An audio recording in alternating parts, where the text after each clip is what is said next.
आज हम लोग चर्चा करेंगे समरी के ऊपर और बात करेंगे समरी किस तरीके से है। हर साल बोर्ड परीक्षा में जो है कि पोएम सेक्शन से और प्रोज सेक्शन से दोनों में से एक समरी आता है। प्रोज से भी आपको समरी आएगा और पोएम से भी आपको समरी आएगा। समझने की कोशिश कीजिए। दोनों में से आपको समरी रहता है और आपको दोनों में तीन ऑप्शन रहेगा और आपको लिखना है, एक इसमें लिखना और एक इसमें लिखना। ध्यान दीजिएगा, समरी के ऊपर आज हम लोग बात करेंगे, एक एक समरी को चर्चा करेंगे और समरी के बारे में बताएंगे कि किस किस कौन सा महत्वपूर्ण समरी है 2024 के लिए, वो हम आपको क्लियर करके अभी देंगे। और निश्चित रूप से आप अभी इसको समझ लीजिएगा और हमें पूरा भरोसा है कि आप इसको जान लीजिएगा।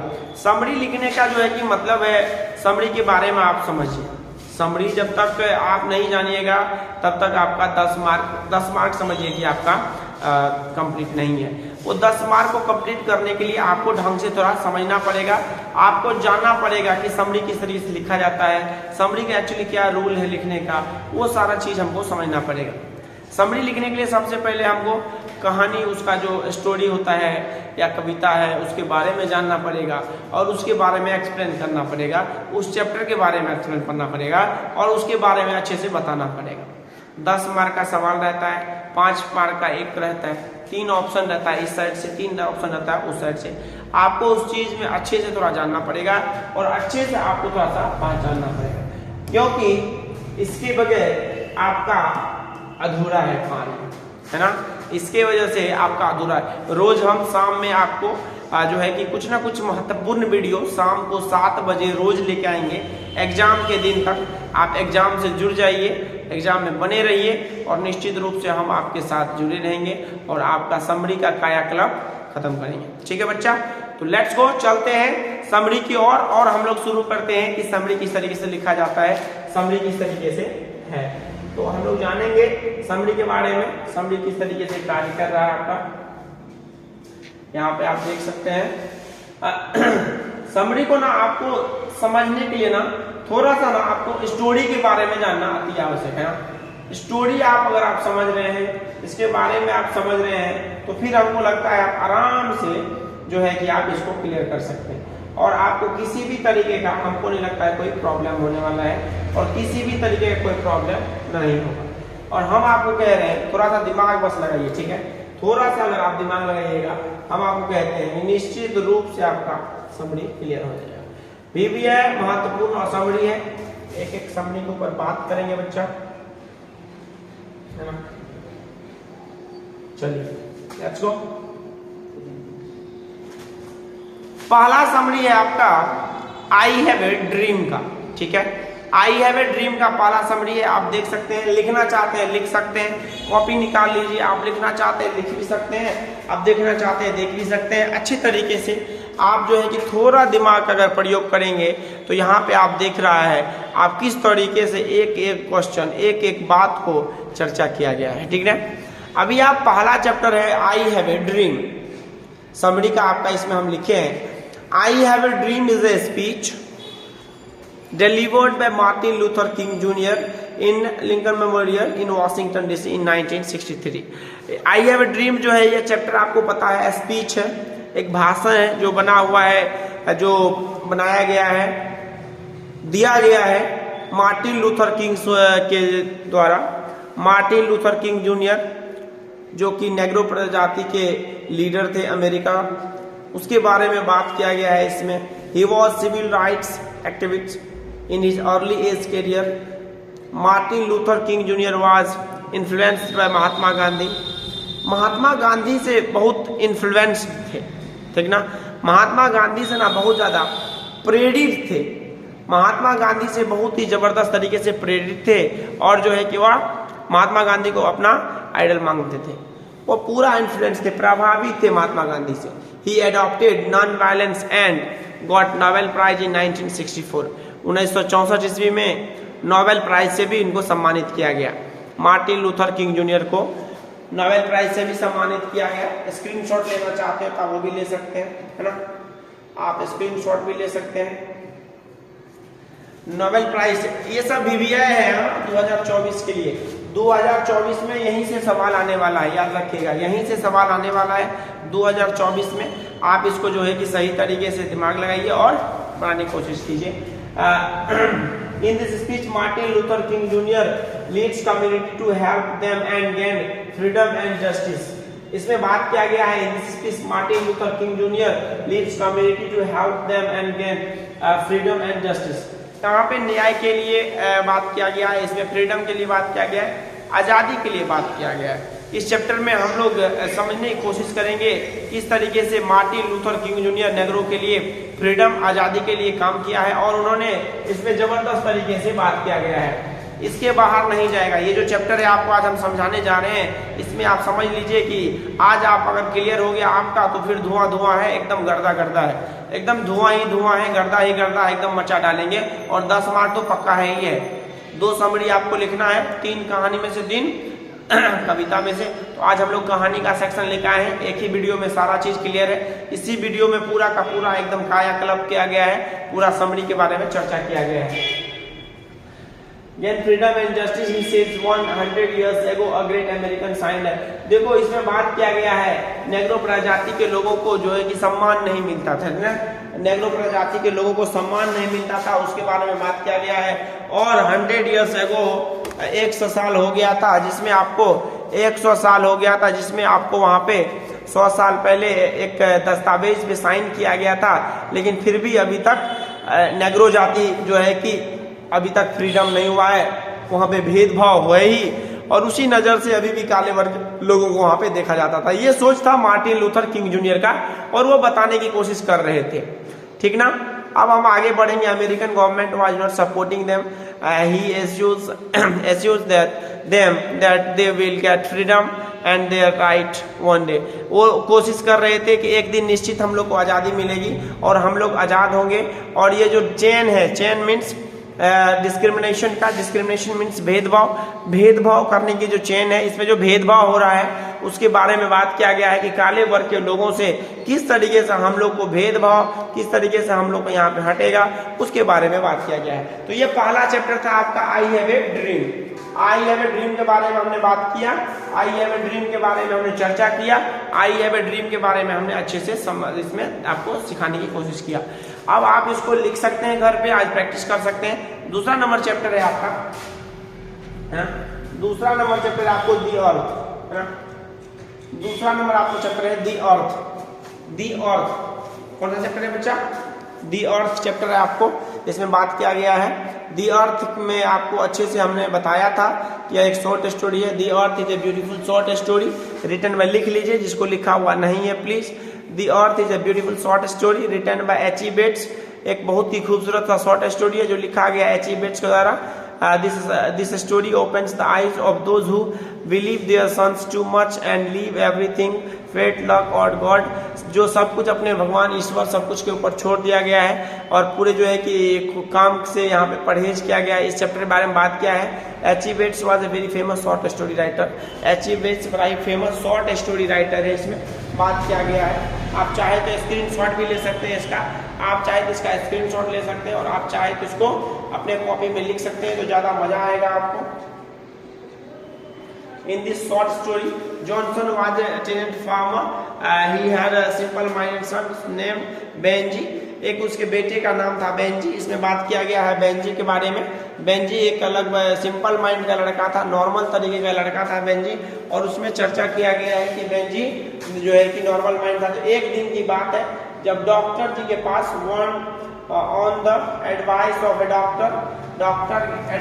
Doctor Johnson got some hands to him engaged in work. जो है कि वहाँ पे बात किया गया है, जॉनसन जो है कि किसी काम में किसी जो है कि उसको बोला गया, doctor advice of a doctor Johnson got some hands to him engaged in work. कुछ मुर्गी दिया गया, 1 दर्जन मुर्गी दिया गया उसको, और कुछ काम दिया। डॉक्टर बोला इसको कुछ काम दो, सब कुछ तो ठीक ठाक है, इसका कोई दिक्कत है नहीं, इसमें तो परेशानी क्या है, तो फिर इसमें इसको कुछ काम में उलझाओ, तो फिर शायद इसका दिमाग अच्छा से डेवलप हो जाएगा। सून ही बिकेम अ गुड बिजनेसमैन।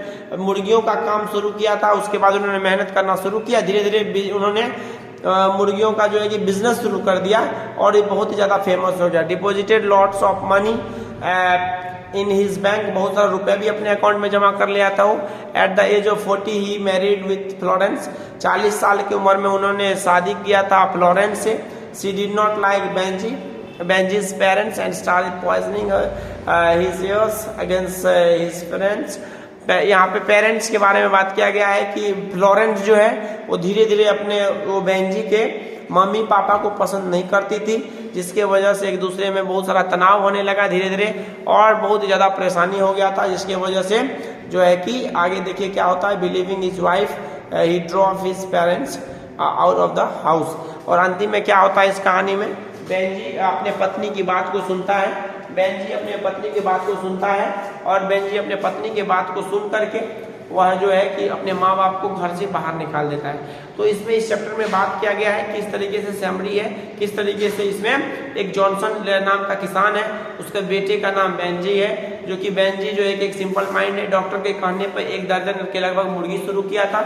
उस मुर्गी से जो है कि इन्होंने ढेर सारा बिजनेस, अंडे का बिजनेस शुरू कर दिया, मुर्गी का बिजनेस शुरू कर दिया, जिसके वजह से ये बहुत ज़्यादा रुपए भी जमा करने लगे, ज़मीन भी खरीदा, और एक लड़की से शादी किया जिसका नाम था फ्लोरेंस। उस लड़की से शादी किया, और वो लड़की जो है कि बाद में उसके मम्मी पापा के खिलाफ भड़का दिया गया, और जो है कि जैसे ही भड़का दिया गया उसके वजह से इसको उसके घर से उसके मम्मी पापा को बेंजी ने निकाल दिया। तो ये इसका शॉर्ट स्टोरी था, इसमें हम लोग समझ में आया। तो 2 समरी हो गया आज। तीसरा नंबर चैप्टर है इंडियन सिविलाइजेशन एंड कल्चर। तीसरा चैप्टर आपको इंडियन सिविलाइजेशन एंड कल्चर है ना। आर्ट्स के विद्यार्थी के लिए बहुत ही महत्वपूर्ण है ये, और सबके लिए है, लेकिन आर्ट्स में क्योंकि जो है कि ये क्वेश्चन हमको लगता है आ सकता है इस बार, ध्यान रखिएगा। Indian civilisation culture is an essay written by Mahatma Gandhi. Indian civilisation culture एक ऐसे है जो लिखा गया है महात्मा गांधी के द्वारा। He was born on 2 October 1869 at Porbandar in Gujarat and died on 13 January 1948। 30 जनवरी 1948 को इन्होंने इनका मृत्यु हुआ है। 2 अक्टूबर 1869 में पोरबंदर के गुजरात में जो है कि इनका जन्म हुआ था, और फिर 1948 ईस्वी में इनका मृत्यु हुआ था। Mahatma Gandhi is known as the father of the nation. Mahatma Gandhi जो है कि वह फादर ऑफ द नेशन है। वो अभी जिसको स्क्रीनशॉट लेना है स्क्रीनशॉट ले सकते हैं, ठीक ना। Father of nation in this essay he highlighted the silent feature of Indian civilisation. Indian civilisation के बारे में इन्होंने बात किया है, एंड कल्चर, सिविलाइजेशन और कल्चर के बारे में बात किया है इन्होंने। Mahatma Gandhi says that the foundation of Indian civilisation is far better than western civilisation and our culture can not be beaten in the world because we are following the path of that our ancestors. क्योंकि हम लोग जो है कि अपने पूर्वज के बातों पे चलते हैं, और हम लोग अपने पूर्वज के सब कुछ को फॉलो करते हैं। हम लोग का कल्चर कभी खराब नहीं हो सकता है, लेकिन अंग्रेज का जो कल्चर है, वेस्टर्न कल्चर जो है, वो उस कल्चर से ज़्यादा बेहतर हमारा कल्चर है, और हमारे कल्चर को जो है कि कोई भी बीट नहीं कर सकता है। कोई भी इंसान, कोई भी दुनिया का कोई ताकत हमको नहीं हरा सकता है हमारी सभ्यता को। हमारा सभ्यता सबसे बेस्ट सभ्यता है, और दुनिया में इससे बेहतर कुछ नहीं है। According to Mahatma Gandhi, Indian civilization is far better than any other civilization in this world। भाई महात्मा गांधी के अनुसार हमारा भारत का जो सभ्यता है, कानून है, हमारा जो संस्कार है, संस्कृति है, वो दुनिया में किसी भी विधि व्यवस्था से सबसे अच्छा है। Gandhi says that our ancestors preferred villages to cities because they knew cities are full of crimes, robbers and thieves, but in villages people live in peace। कहने की कोशिश की है कि हमारे गांव, हमारे यहाँ के लोग गांव में रहना पसंद करते, हमारे पूर्वज जो थे वो गांव में रहना पसंद करते थे, ना कि वो शहर में, क्योंकि शहर में चोर लुटेरा रहते हैं। वो गांधी जी के अनुसार बात हो रहा है कि हमारे पूर्वज का ऐसा मानना था कि शहर में ज़्यादा लोग फ्रॉड होते हैं, शहर के लोग ज़्यादा जो कि चालाक होते हैं, शहर के लोग ज़्यादा जो है किस तरीके के होते हैं। इसमें बात किया गया है इस चैप्टर में, गाँव के लोग जो सीधे साधे होते हैं और एक दूसरे के लिए काम करते हैं। Gandhiji says that mind is a restless bird and more it gets, more it wants, remains unsatisfied। इसमें बात किया गया है कि गांधी जी के बारे में, गांधी जी हमारा दिमाग उड़ता हुआ चिड़िया जैसे है, बर्ड से कभी भी शांत नहीं रहता है, ठीक है। 2 हम लोग चर्चा करिए 3 समरी में। चौथा समरी आप देख सकते हैं आपके सामने में है, जिसको लिखना जल्दी लिखिए, नहीं तो स्क्रीनशॉट लेना, स्क्रीनशॉट लीजिए, जो करना है जल्दी कीजिए।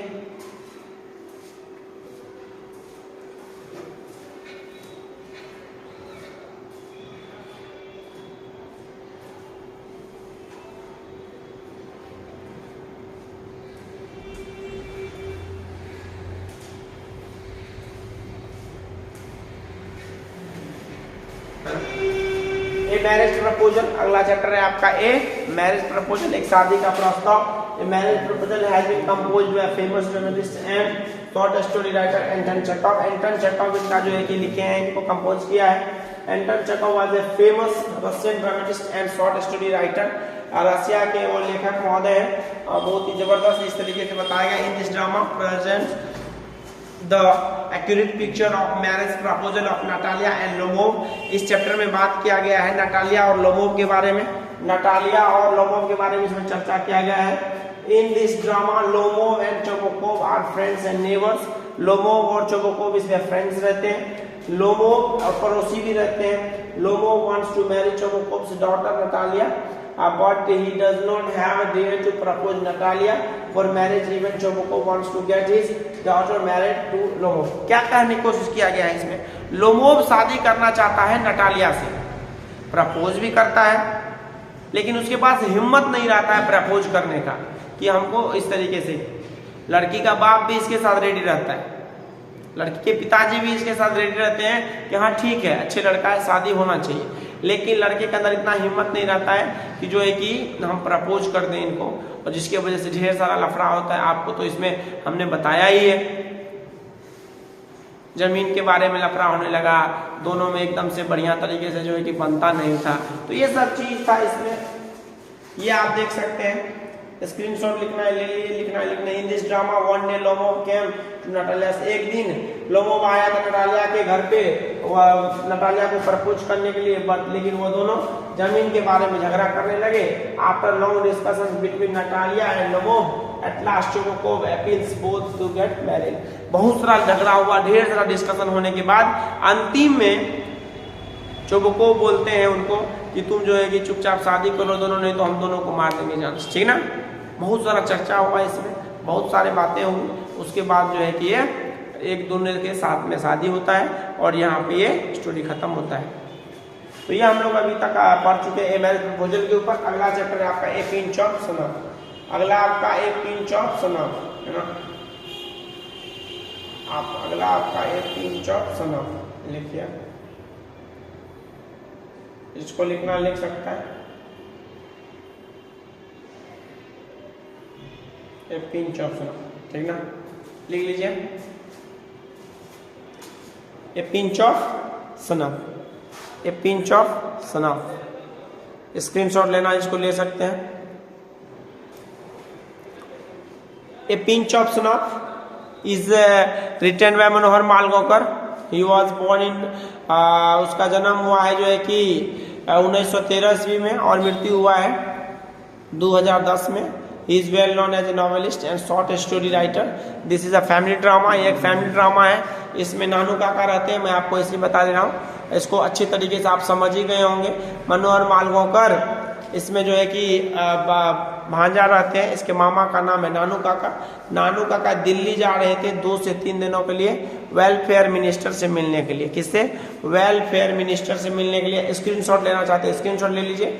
आपको अगर लिखना है तो आप कॉपी पे लिख लीजिए। बहुत महत्वपूर्ण आपको चैप्टर है इस बार, जो भी आज पढ़ा रहे हैं इसमें से आपको 10 मार्क फिक्स है, 10 मार्क आना ही आना है, चाहे आपको जो भी है, ठीक ना बच्चा, फिक्स है 10 मार्क। आज बता रहे हैं, एग्जाम के दिन देख लेना। नानू काका क्या करता है, मंत्री से मिलने के लिए सारा तरकीब इसमें निकालता है। नानू काका बड़ी परेशानी होती है सबको जो है कि इसमें नानू काका इसमें बहुत दिमाग लगाते हैं और अंतिम में मंत्री से मिलते हैं और जो है कि बहुत ही ज़्यादा इसमें अपने आप को जो है कि सबको बोलते हैं कि झूठ मत बोलो, झूठ मत बोलो, लेकिन नानू काका खुद एक्सपर्ट थे इसमें झूठ बोलने, ठीक ना। एकदम लिखते जाइएगा, ज़्यादा बेहतरीन होगा। स्क्रीनशॉट लेना है, स्क्रीनशॉट ले लीजिए। जो आपको करना है अपने तरीके से वीडियो को रोक के देखना है, वीडियो को रोक के देख लीजिए। जिस तरीके से यूट्यूब पे वीडियो चढ़ा हुआ है, आप जब मर्जी आपको आप देखने का देख सकते हैं बिना किसी परेशानी के। एकदम अच्छे तरीके से वीडियो एकदम रोक के लिख लीजिए। हो गया, चलिए आगे का चैप्टर है India through a traveller's eyes, है ना। India through a traveller's eyes, इसको लिखिए पहले। India through a traveller's eyes is an essay taken from the book my several worlds written by Pearl S Buck. This piece इसमें बताया गया है Paul एसबक के बारे में। इस चैप्टर में पॉल एसबक किस तरीके से था, किस चीज से भारत वो आई थी, वो किस तरीके से वो भारत के बारे में चर्चा की थी, ठीक ना। फैमिली डॉक्टर उनके यहाँ रहते थे, तो वो उन्होंने बताया था कि जो है कि भारत किस तरीके के हैं, तो जिसके बारे में वो बहुत सारा चीज़ सीखी थी और जो है उसके बारे में समझने की कोशिश की थी। अपने कॉपी में इसको लिखने की कोशिश कीजिए और जो है कि अपने आप को देखिए, क्योंकि ये जितना भी आज पढ़ा रहे हैं आपके लिए VVI है, समरी है, सब ये सब चीज़ आपको आना चाहिए, समझ में होना चाहिए ना। जो स्क्रीनशॉट लेना है स्क्रीनशॉट ले लीजिए, उसके बाद जो है कि हम आगे के चैप्टर में बढ़ेंगे, है ना बच्चा। उम्मीद करेंगे आप अच्छे होंगे, बेहतरीन होंगे, मस्त होंगे। चलिए आगे का चैप्टर है आपका ए child is born. A child is born को लिखना शुरू कीजिए।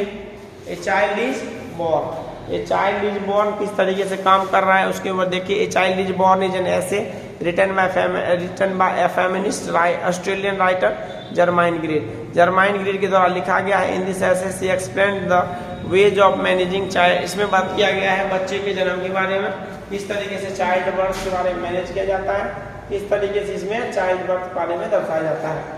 Child birth in traditional society में किस तरीके से बात होता है। जर्माइन ग्रीड जो है कि क्या स्टेप्स है, किस तरीके से जो है कि वो नया तकनीक पे चाइल्ड बर्थ को हम लोग करते हैं, किस तरीके से जीवन आगे बढ़ा है, किस तरीके से बच्चे का ख्याल रखा जाता है, नामकरण बच्चे का कब होता है, ये सब होता है। इसमें आप वीडियो को रोक के आप लिख सकते हैं, नहीं तो आप जो है कि स्क्रीनशॉट ले सकते हैं। आप अच्छे से, इसके लिए हम साइड हो रहे हैं, आप आराम से वीडियो को देखिए, लिख लीजिए कॉपी में मस्त तरीके से, एकदम अच्छे तरीके से, और अपने आप को जबरदस्त तैयारी कराइए। लिख लिए आप लोग, ठीक है। चलिए आगे पढ़ेंगे द आर्टिस्ट चैप्टर, है ना। द आर्टिस्ट चैप्टर को लिखिए। चलिए द आर्टिस्ट चैप्टर को लिखिए एकदम बेहतरीन तरीके से, नहीं तो स्क्रीनशॉट लीजिए, आप बाद में लिख लीजिएगा। स्क्रीनशॉट लेते जाइए, बाद में लिख लीजिएगा। नए स्क्रीनशॉट ले सकते हैं तो आप जो है कि अपने आप को वीडियो को सेव कर लीजिए और अपने मोबाइल में, क्योंकि आज का वीडियो आपको दिया और आप आराम से इसको अच्छे से लिख लीजिए, याद कर लीजिए। बिहार बोर्ड में आपको क्वेश्चन इसी में से आने वाला है सब। आज जो भी हम पढ़ाएंगे उसी में से आपको क्वेश्चन आएगा, उसके एक भी बाहर नहीं जाएगा, हम आपको आज गारंटी देते हैं। एग्जाम के दिन ये वीडियो देख लीजिएगा, आपको ये मिल जाएगा, ठीक ना। बहुत हेल्पफुल वीडियो है, बहुत मजेदार वीडियो है। One day he saw a 5-inch god, इसमें बात किया गया है दी आर्टिस्ट के बारे में, देख लेते हैं। लिखिए इस चैप्टर के बारे में, ठीक है। बहुत ही जबरदस्त है, समरी का क्लास है, एक ही क्लास में पूरा आपका VVI है समरी। महत्वपूर्ण समरी के ऊपर बात किया गया। समरी का कहानी खत्म, 10 मार्क पक्का, है?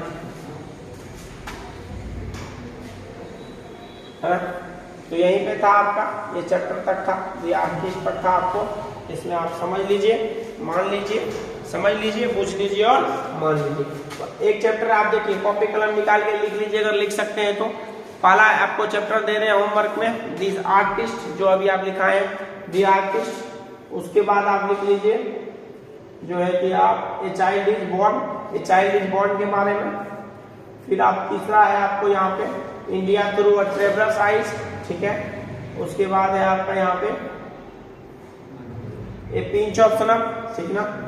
उसके बाद आपको यहाँ पे मैरिज प्रपोजल, है ना। मैरिज प्रपोजल, एक शादी का प्रस्ताव के बारे में। इंडियन सिविलाइजेशन एंड कल्चर के बारे में बात किया गया है। ये सब होमवर्क के तौर पर लिख लीजिए, आप घर में प्रैक्टिस कीजिएगा प्लीज। और दी अर्थ के बारे में बात किया गया है, दी अर्थ में किस तरीके से है उसके बारे में बात किया गया है। और आई हैव ए ड्रीम के बारे में बात किया गया है, ठीक है। ये समरी आप 6-7 समरी है, इस समरी को आप अच्छे से देख लीजिए। जो भी समरी आपको अभी हमने पढ़ाया है उस समरी को देख लीजिए, 10 मार्क फिक्स है, आपको इसके बाहर 1 मार्क नहीं जाने वाला, ठीक है। किसी भी तरीके की कोई परेशानी हो प्लीज आप कांटेक्ट कर सकते हैं, ठीक ना। और जो है कि आप इसको संपर्क कर सकते हैं। मिलते हैं अगले वीडियो में, ठीक ना। और जो है कि हर शाम को 7 बजे आपको आपके घर पे YouTube चैनल पे मिलेंगे। थैंक यू वेरी मच, मिलते हैं अगले वीडियो में और जल्दी से जल्दी हम आपकी परीक्षा की तैयारी को अच्छे करते हैं। Thank you very much, thank you, जय हिंद।